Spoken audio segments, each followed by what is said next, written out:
Hello, नमस्ते. कसे आहात सगळे? छान ना? मी पण मस्त आहे.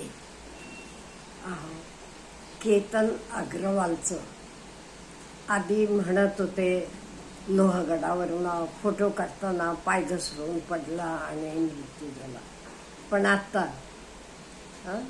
2 दिवसापूर्वी असं कळलं त्याचे होणारे बायकोनं म्हणजे सिया गोयलनं आपले प्रियकरासोबत त्याला खाली दरीत ढकललेलं होतं. अहो, ऐकून कसं वाटलं?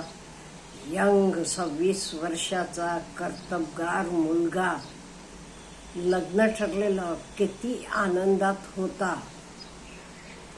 आणि होणारे बायकोनं असं का केलं?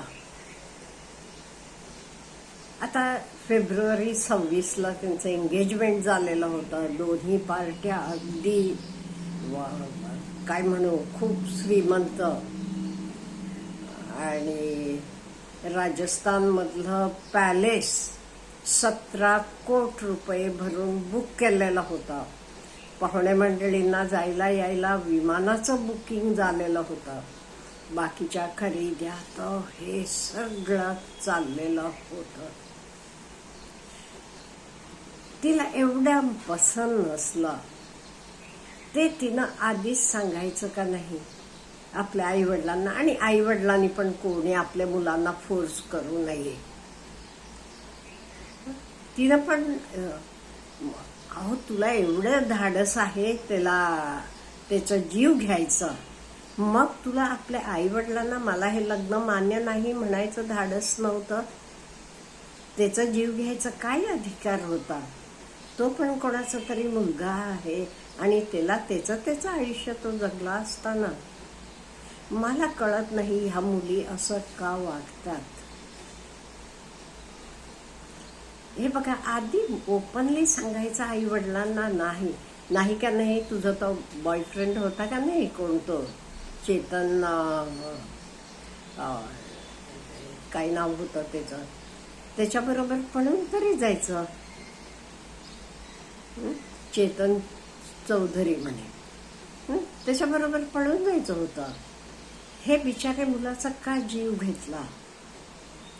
त्यामुळे पहिली चूक आई वडिलांची पण आहे का आपण आपले मुलांना कधीही फोर्स करू नका. ह्याच्या पुढे लग्नाचं सुद्धा फोर्स करू नका. मी सांगते तुम्हाला, खरं तुम्हाला आश्चर्य वाटेल, मॅडम तुम्ही पण असं का बोलता हो?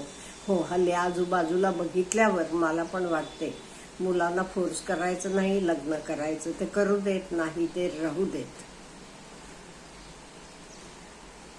आणि मुलांनी पण आपल्याला पसंत नसलं की तोंड उघडून सांगायचं, मला हे लग्न करायचं नाही, मला मान्य नाही. एवढं तुम्हाला आई वडिलांशी ओपननेस, मोकळीक नाहीये, एवढं तुम्ही बोलू शकत नाहीये. आणि लग्न ठरल्यावर पण दोघांनी किंवा कधी कुठलेही असे निर्जन स्थळावर, कोणी माणूस नाही तिथे, अशा ठिकाणी जायचं पण नाही. आणि ह्याचे पलीकडे समोरच्याला इंटरेस्ट नाही हे दुसऱ्या माणसाला कळलं तर, इथे पण आत्ता त्यांना क्लूज काय मिळालेले आहेत. समोरच्या पार्टीने जरा विचार करायला पाहिजे. ठरलेलं लग्न मोडलं तरी हरकत नाही, पण असं जीव जायला नको कोणाचाही. हे आधी काय झालं, पूर्वी पण म्हणे सगळे बालीला फोटोशूटला जाणार होते. एक केतन, सियाचा भाऊ आणि केतनची बहीण, आणि विमानतळावर पोचले. आणि केतन अग्रवालचा पासपोर्ट गायब. बाकी सगळ्यांचे पासपोर्ट होते, पैसे होते, कार्ड होती, बाकी सगळं डॉक्युमेंट्स होतं. फक्त ह्याचा गायब झाला. मग आत्ता कळते, सांगते ती तिला खिशात घालून गेली, टॉयलेटमध्ये फाडून टाकून दिली. आणि फ्लश ऑन केली म्हणे, म्हणजे कोणालाच सापडणार नाही. म्हणजे हा एक झाला. त्याचे नंतर सुद्धा 14 तारखेला पण ते लोहगडावर गेले होते. लोहगडावर गेले वेळा तिनं साप साप म्हणून त्याला ढकलली, पण त्याला एका झाडाचा आधार घेऊन तो उलट त्याला तुला वाचवले बघ सापापासून म्हणून. म्हणजे तिथेही तिचा प्रयत्न होता त्याला मारून टाकायचा. त्यामुळे असे बारीक सारीक आता त्यांना जाणवते. हे सगळं कळलेलं असताना जरासं ह्या लोकांनी विचार करायला पाहिजे होता. आता वाटते हो मला, मुलगा तरी जगला असताना लग्न मोडलं की मोडू देत, हरकत नाही. हे सोनमनं मेघालयमध्ये केलं सेम तरा, फक्त तिनं लग्न झाल्यावर केलं, हे लग्नाचे आधी घडलं एवढंच. नो डाऊट आता सियाला आणि ते चेतन चौधरी दोघांनाही अरेस्ट केलेलं आहे. आता सगळं बाहेर येईल आणि कोणी ते यांच्याबरोबर असलं. पण आपले पोलिसांना पण हॅट्स ऑफ. त्यांचे हुशारीला पण आपण मान्य करायला पाहिजे.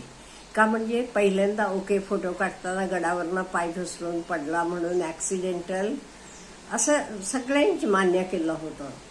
पण नंतर पोलिसांनी CCTV कॅमेऱ्यात बघितल्यावर त्यांना चेतन त्यांचे मागणं 2 व्हीलरवर गेलेलं दिसला. त्यांना सगळा ओळखू नये म्हणून बॉडी कव्हर केलेली होती, त्यांचे मागे होता तो. नंतर ते फोन कॉल्स वगैरे चेक केले CCTVचं झाल्यावर. ते तर 2000 कॉल्स झालेले होते चेतनचे आणि सियाचे, म्हणजे तिचे बॉयफ्रेंडचे. 200 घंटेपेक्षा जास्त ते बोललेले होते.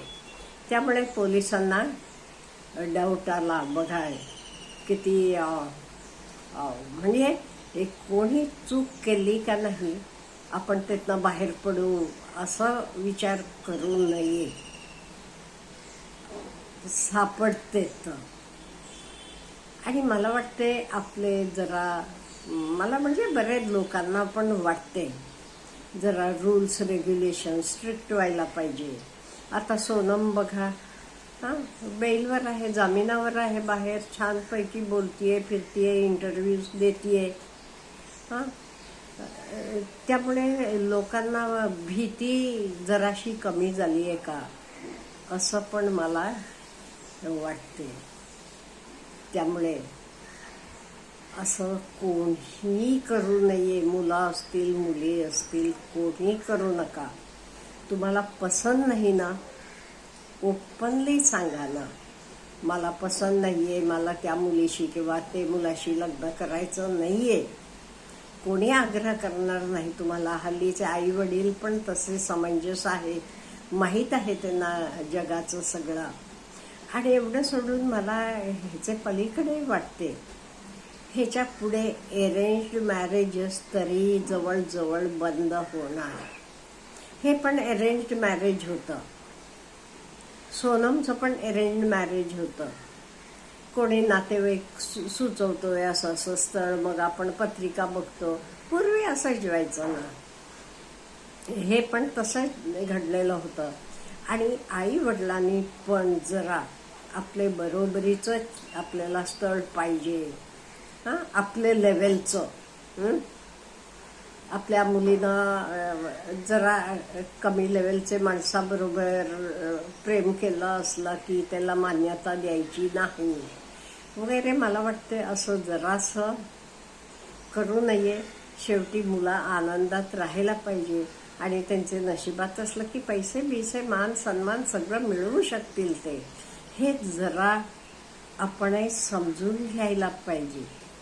आणि मुलांनी पण आपले जे काही मनात आहे तर ओपनली आई वडिलांना सांगायला पाहिजे. आणि आई वडिलांनी पण तर ऐकायला पाहिजे. का म्हणजे असा माणूस गेला म्हणजे हे केला की कोणाला त्यातनं सुख मिळणार आहे हो. अग्रवाल फॅमिली हो दुःखात बुडालेली आहे. त्यांचा तरुण मुलगा गेला. आता सिया पण जेलमध्ये जाऊन बसल्यावर तिच्या आई वडिलांना म्हणून काही आनंद होईल किंवा ती म्हणून काही सुखी राहणार आहे का एवढं सगळं करून? त्यामुळे जरा विचारपूर्वक वागायला पाहिजे प्रत्येकानं, असं मला वाटते. आपल्याला काय म्हणायचं आहे ह्याच्याबद्दल प्लीज मला कॉमेंट बॉक्समध्ये कळवा. Have a good day.